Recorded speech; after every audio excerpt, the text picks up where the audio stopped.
Yes, it takes Glock mags. I don't know why I say. Everybody always says, does it take Glock mags? Yes.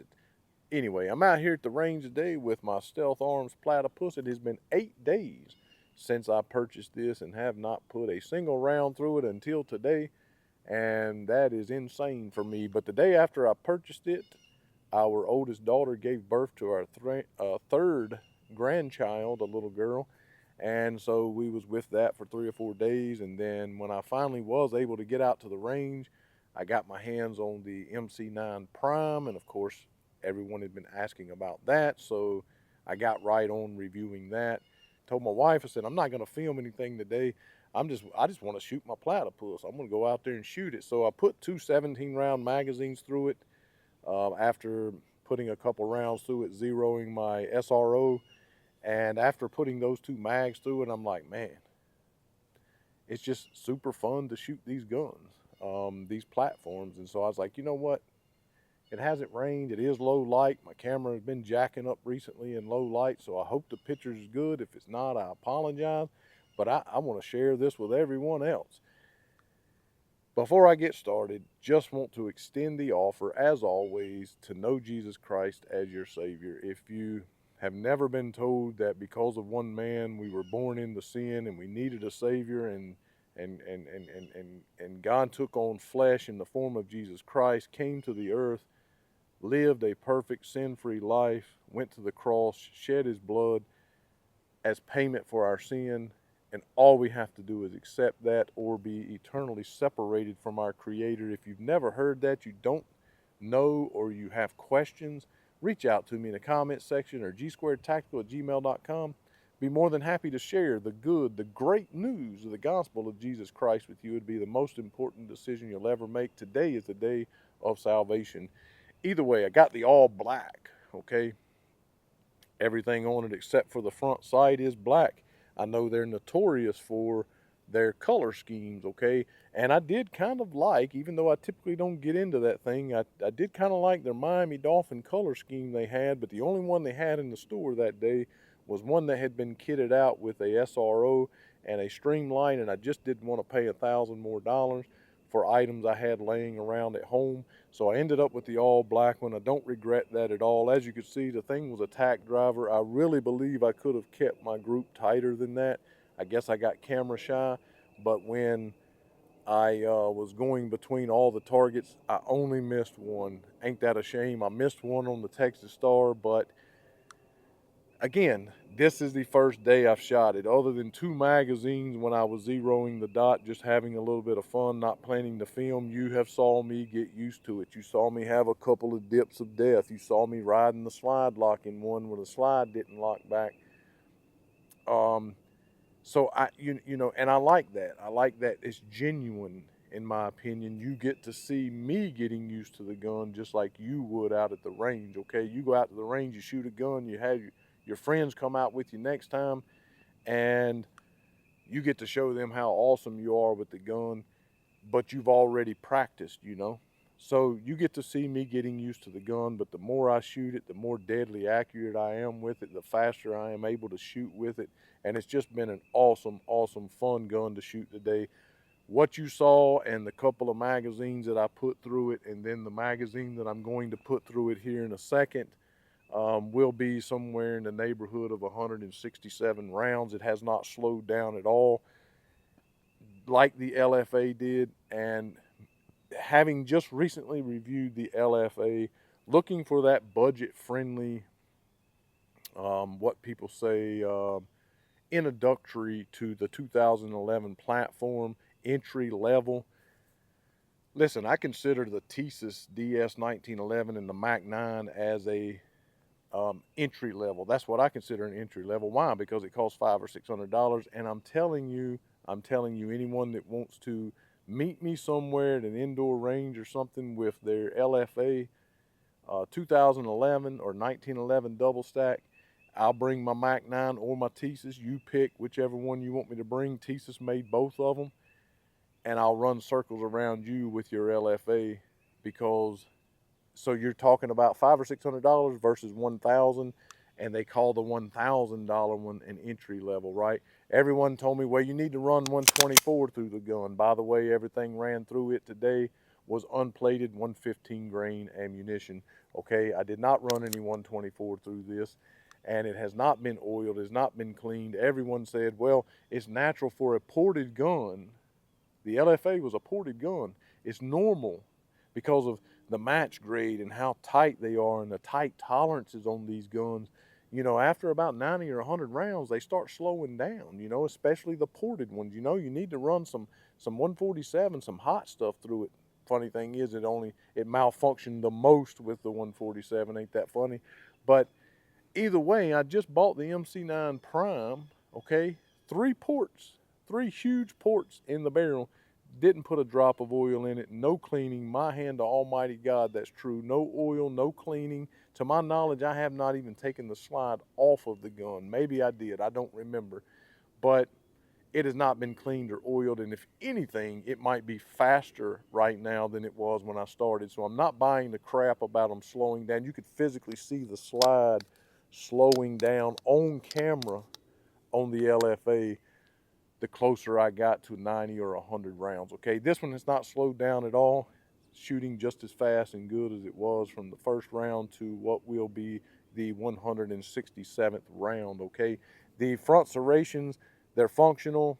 They're not the best that you've ever saw on any gun or a 19 or a 2011. The full length dust cover, this is the government size.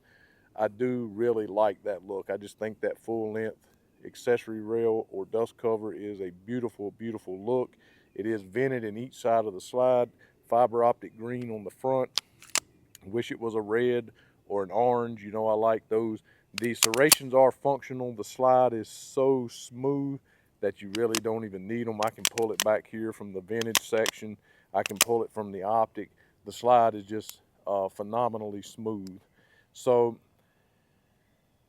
it comes ready to be flush mount with the the RMR footprint. Okay, so your SRO, your RMR, anything that has the RMR footprint will flush mount to the top of this. And when you remove your plate, you do lose the sight that was on here that was integrated into your plate, but it does come with a little tiny sight in the bag that you screw onto the back here. At first, I didn't know what to think about it. It's blacked out, serrated, looks like a real sharp blade or something. It's just an odd looking sight, but man, when I was looking down the sights without the dot, it kind of works, right? It really causes me to focus in on that front sight. So I've become a fan of it, okay? But either way, you will have a co-witness. Ambi, okay? It has an ambi thumb safety on here. It is not tactile. It does not stick off a great deal, and it does not protrude towards the front of the gun a great deal. It is just a standard average ambi thumb safety. I would prefer that it clicked a little more positively or firmly, if you will, into place. It is pretty easy to knock off, which I'm a little bit of a snob about. But again, on a gun that I'm just going to use as a range toy, is maybe nightstand, possibly, definitely would not EDC this. It's not that big of a deal to me. It really is not. The mag release is, in my opinion, tactile. It's very, very easy to manipulate without adjusting your grip. I had no problems with that. I was running some of these 21 round P mags. Something interesting is I put one of these Pierce grip extensions, I think it's a +2 or +3 on the bottom of the gun. And as I was shooting, first 3 or 4 rounds, the floor plate flew off of the magazine and all of my ammo ended up on the ground. Maybe I'll do a blooper on, on Patreon or something about that. But either way, that happened. 167 rounds is what you would have seen some of it, but 167 rounds is what will have been through this today. It has the aluminum grip here, not the 3D printed crap that you saw on the LFA. The grip safety here is not sticky at all. It doesn't feel like it's rubbing or anything like that, like it was on the LFA. On the LFA, several times, as you know, the trigger would not pull. I thought maybe I had knocked the safety up. I had not. The only way I could get the trigger to pull was to take my hand off and then re-engage the grip safety, and then the trigger would pull. So something funky was going on with the grip safety. I like or prefer the grip safety on this a whole lot more, and it is not sticky at all and very functional, okay? Aluminum, like I said, on the grip here feels phenomenal in the hand, just like the texturing on it. I'm not talking about the ergos of the gun. All of these 1911, 2011s, most of the time feel good in the hand. Some of them are super, like the Fusion or whatever, is super thick in the grip, which I'm not a fan of. But most of them feel good, or as far as ergos are concerned. But the texturing on this just feels phenomenal, and it just feels like quality. The aluminum on the grip here. Flared magwell, of course, a really nice flared magwell.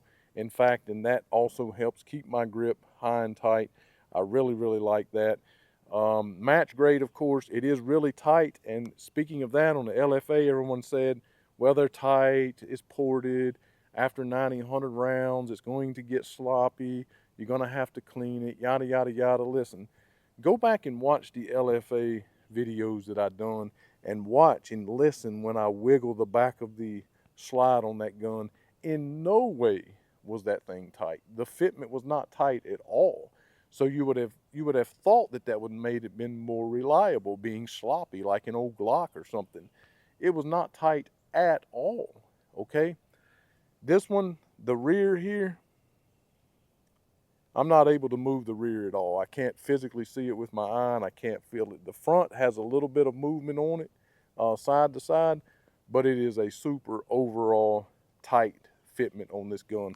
Now, it's skeletonized aluminum trigger, skeletonized hammer, and I am going to get more into the internals of this gun, but I didn't want that to be what this video was about today. Oh yeah, and by the way, sitting here doing this does not cause my slide lock to work out.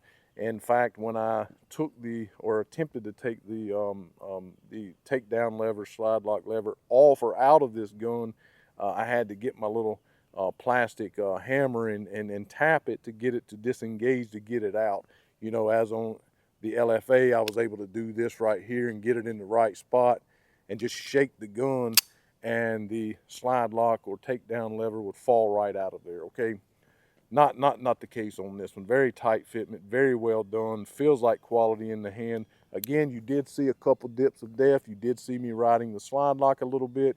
Again, just me getting used to the gun. I'm going to shoot this some more because I really enjoy shooting it. Just kind of wanted to let you guys see it today. Stealth Arms Platypus, government model. Definitely go out and pick you one up. Either way, I'm going to put this 17 round Glock mag that came out of my Glock 17 Gen 3. It's the only Glock 17 that I have. I'm going to put this through there and wrap up the video. Again, not an in-depth review, just giving you some of the features of the gun and my thoughts of the gun versus me just having shot or did the review on the debacle that was the LFA. Apollo 11.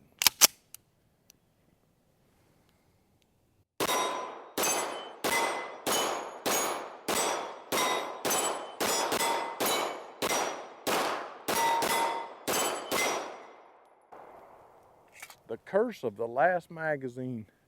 I missed one again.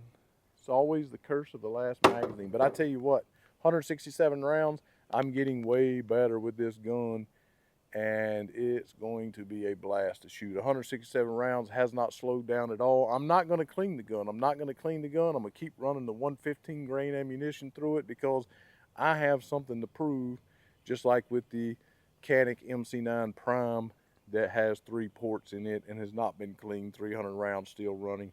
Not buying the excuses that people are making for the LFA, because people will say anything about a gun they own, even if they know that it's not what it ought to be. Because they bought it, because they own it, their pride will not let them say or admit or agree with anyone that tells the truth about the firearm. And I just did simply that. I told the truth about the firearm. I thank you guys so much for watching. Consider supporting me over on Patreon. $5, $10 a month, cancel anytime, no obligation.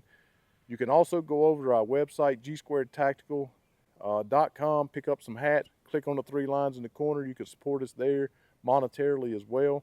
We'll get most of that money. Go over, consider supporting those who support us, Crate Tactical. Use G Squared at checkout, save 10% on anything. They have knives, they have steel targets, obviously. They sent us these, also Core Essentials. They sent me a belt that I'm still in the process. I know I say this a lot, but I really want to make sure that I can put my stamp of approval on the gun before recommending it to you guys. But if you already know the product, you want to pick something up, I do have a discount code. It is G Squared 10 to save 10% at checkout. It has turned out to be a beautiful day. I thank God so much for allowing me to be out here at the range today. Thank you guys for watching. If you can't monetarily support me, hit the thumbs up. Be sure to subscribe. And as always, to God only be the glory.